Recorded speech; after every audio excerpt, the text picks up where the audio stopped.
Hello everyone, welcome back to my channel. कैसे हैं आप सब लोग? आई होप आप सब लोग बहुत अच्छे से होंगे। तो आज मैं आपके साथ शेयर कर रही हूँ ये तो बहुत ही क्यूट से DIY प्लांटर। इन्हें हम किस तरह से घर पे बनाएंगे और इनको बनाने के लिए हमें किन चीज़ों की ज़रूरत पड़ती है, कौन सा कलर्स का इस्तेमाल करना है, इनको बनाते हुए हमें किन चीज़ों का ध्यान रखना है, सब कुछ आपके साथ शेयर कर रही हूँ। तो चलिए वीडियो स्टार्ट करते हैं। जब हम नर्सरी से प्लांट खरीद के लाते हैं ना, तो कुछ इस तरह के पॉट में लगे हुए होते हैं। जो प्लांट थे उन्हें मैंने अपने जो पुराने प्लांटर थे उनमें शिफ्ट कर दिया है और ये मेरे पास वेस्ट पड़े हुए थे। तो सोचा इन्हीं से पहले ट्राई करते हैं, उसके बाद में आप चाहें तो मिट्टी के गमलों से भी ये ट्राई कर सकते हैं या फिर आपके जो पुराने पॉट रखे होते हैं उनसे भी आप ये वाले प्लांटर बना सकते हैं। तो सबसे पहले मैंने इनको अच्छे से क्लीन कर लिया है, क्योंकि पेंट करना है तो इन पर डस्ट बिल्कुल भी नहीं होनी चाहिए। अच्छे से मैंने धो लिया है और उनको क्लीन कर लिया है। अब इन्हें हम पेंट कर लेते हैं। तो पेंट करने के लिए इस्तेमाल कर रही हूँ मैं ऑयल पेंट्स का।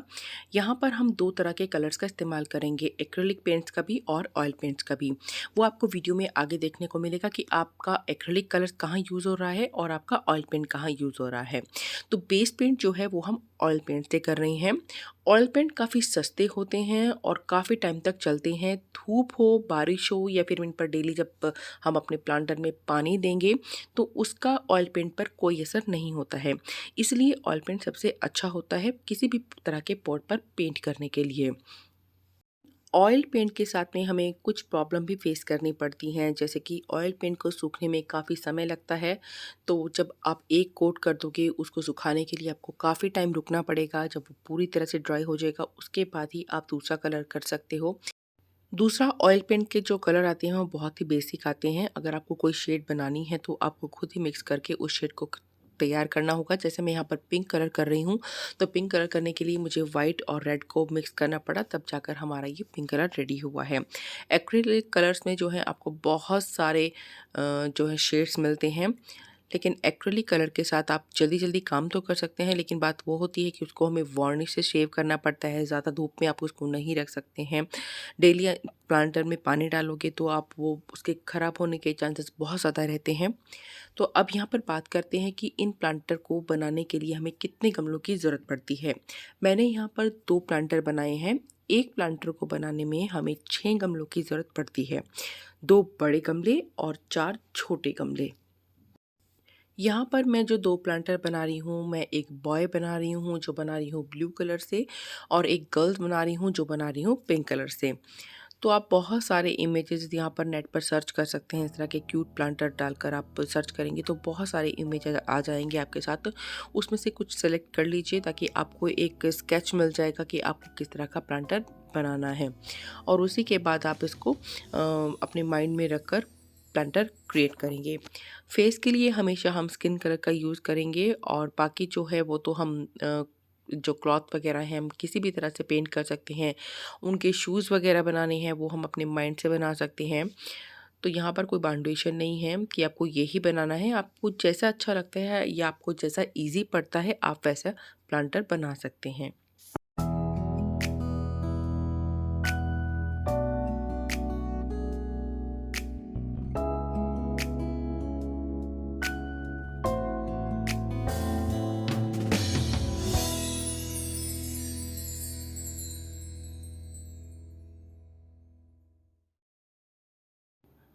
अब बात करते हैं हमने कहाँ-कहाँ पर एक्रिलिक कलर का इस्तेमाल किया है।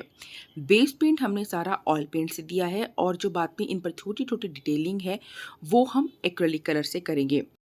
क्योंकि ऑयल पेंट जो होता है वो काफ़ी लिक्विड फॉर्म में होता है, छोटी-छोटी डिटेलिंग उससे करना पॉसिबल नहीं होता है। इसलिए हम जो छोटा-छोटा डिटेल का काम करेंगे वो सारा, जैसे आइज़ बनाना है या हमें शू बनाने हैं, वो सारा काम हम एक्रिलिक कलर से करने वाले हैं।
तो इस तरह से हमने जो प्लांटर बनाना है उसके अलग अलग पार्ट को हमने पेंट करके तैयार कर लिया है।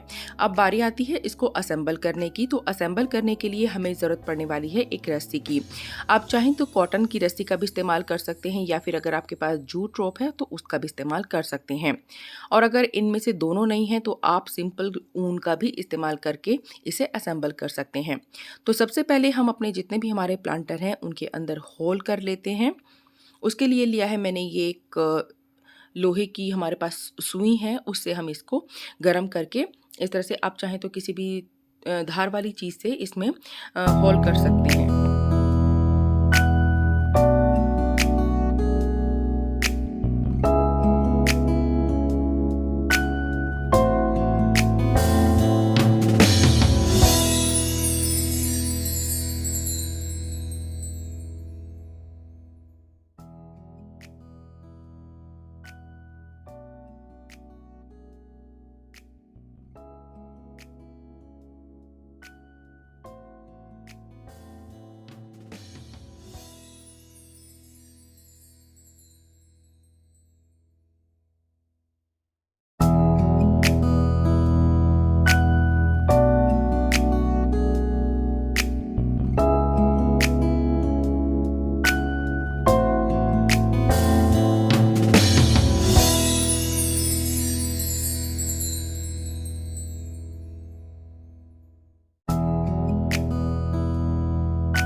तो इस तरह से हमने अपने दोनों प्लांटर को असेंबल कर लिया है। यहाँ पर मैंने पिंक वाला जो हमारा प्लांटर है उसमें एक फ्लावर उसके जो है हेड पर लगाया है। आपके बच्चों के पास अगर कोई ऐसी एसेसरीज है, जैसे उनके बैंड हैं, उनके फ्लावर्स वगैरह होते हैं, या और कोई ज्वेलरी वगैरह होती है, वो भी आप यहाँ पर स्टिक कर सकते हैं। उससे भी इनका जो है लुक बहुत ही अच्छा निकल कर आएगा। तो यहाँ पर मैंने जैसे फ्लावर्स लगाया है, और छोटी सी मेरे पास कॉटन की रॉप बच गई थी, उसको मैंने बो बनाकर ब्लू वाले के हेड पर लगा दिया है। इनको बीच से स्टिक करने के लिए मैंने ग्लूगन का यूज़ किया है। ये ऑप्शनल है, क्योंकि जो प्लास्टिक के गमले होते हैं वो थोड़े हल्के होते हैं, उनको रखने में वो इधर उधर बार बार ना हो, इसलिए मैंने ग्लूगन का यूज़ किया है। अगर आप मिट्टी के पॉट से ही बनाते हैं तो आपको इस तरह का चीज़ें से को भी स्टिक करने की ज़रूरत नहीं पड़ेगी, क्योंकि वो ऑलरेडी ही इतने हैवी होते हैं।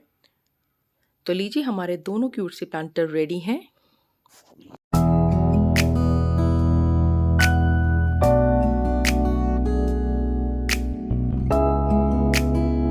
मैंने अपनी छोटी सी बालकनी में इनको बिठाया है एक ऐसे छोटे से बॉक्स पर। बहुत ही प्यारे लग रहे हैं उसमें बैठे हुए, और मेरे बच्चों को बहुत पसंद आए। उनके जब फ्रेंड्स आते हैं तो बालकनी में इनके साथ बैठना और खेलना ज़रूर पसंद करते हैं, और मोस्टली उनकी फेवरेट जगह यही होती है कि यहाँ पर बैठकर वो खेलते हैं बहुत टाइम तक। इनमें हमने प्लांट जो है डायरेक्ट नहीं लगाया है, हमने एक पॉट लिया है, उसके अंदर पहले से ही प्लांट लगा हुआ था और उस पॉट को एज इट इज़ रख दिया है। क्योंकि अगर हम इनमें डायरेक्ट प्लांट लगाएंगे तो पानी की लीकेज की प्रॉब्लम बहुत ज़्यादा होगी, और उससे इसका पेंट जल्दी ख़राब होने के चांसेस रहेंगे। तो देखिए कितने सुंदर लग रहे हैं ये। कैसे लग रहे हैं आपको? अब यहाँ तक वीडियो देख लिया है तो प्लीज़ सब्सक्राइब ज़रूर कर दीजिएगा और एक लाइक ज़रूर कीजिएगा। फिर आपसे मिलते हैं एक और इंटरेस्टिंग वीडियो के साथ। तब तक के लिए bye bye. Thank you. Thanks for watching.